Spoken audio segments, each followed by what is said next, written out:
అవును. చేపలు మంచి బిజినెస్ కంటిన్యూ చేసుకోవచ్చు కదా! ఇప్పుడు దానివల్ల అంటే ఇప్పుడు గెలిచేసింది కాబట్టి ఓకే. ఆ! గెలవక ముందు పరిస్థితి? గెలుస్తది. అందులో నో డౌటు. హ్మ్. 200% గెలుస్తది. నేను చాలా ఇంటర్వ్యూలో చెప్పాను. 140-160 సీట్లు హ్మ్. కూటమికొస్తది అన్న. 164 అదే వచ్చినాయి. గెలిచేసింది ఓకే. గెలవకపోతే మీ పరిస్థితి ఏంటి? గెలవపోయే అవకాశం ఉండదు. మీ చేపల పులుసు పరిస్థితి అన్న ఏంటి? ఒక అవినీతి పరుడు, ఒక అరాచకుడు, వెంకటేశ్వర స్వామితోని పెట్టుకున్నాడు ఏ కాడికి గెలవడు. హ్మ్. అసలు చూడు ప్రతి సర్వే 95, 110 అని చెప్పింది. హ్మ్. కానీ కేకే సర్వే గారు గాని 160, 161 చెప్పాను. నేను 140, 160 చెప్పినా హ్మ్. ఏం ఒక 2, 3 సీట్లతో గెలిచిన సాలు అనుకున్న ఒక ప్రభుత్వానికి 164 సీట్లు ఎక్కడి నుంచి వచ్చినాయి? వెంకటేశ్వర స్వామి ఇచ్చాడు.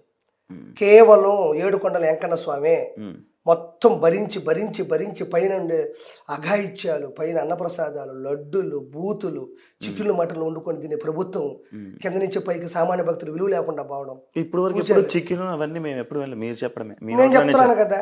మీ సరే నోట్లోనే ఇప్పుడు నీకు వచ్చిన మాట చెప్తానబ్బా. హ్మ్.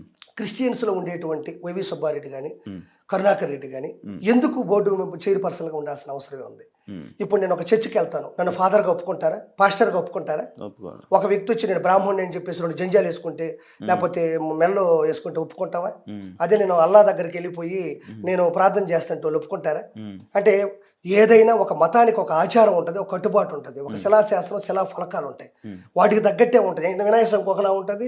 చెంగాలమ్మ గుడికి ఒకలా ఉంటది. రాజరాజేశ్వరం గుడికి ఒకలా ఉంటది. యాదాద్రికి ఒకలా ఉంటది. హ్మ్. సో, తిరుమల తిరుపతి దేవస్థానం యొక్క విశిష్టతను తగ్గించడానికి అన్య మతస్థులు అక్కడ ఉండాల్సిన అవసరం ఏముంది?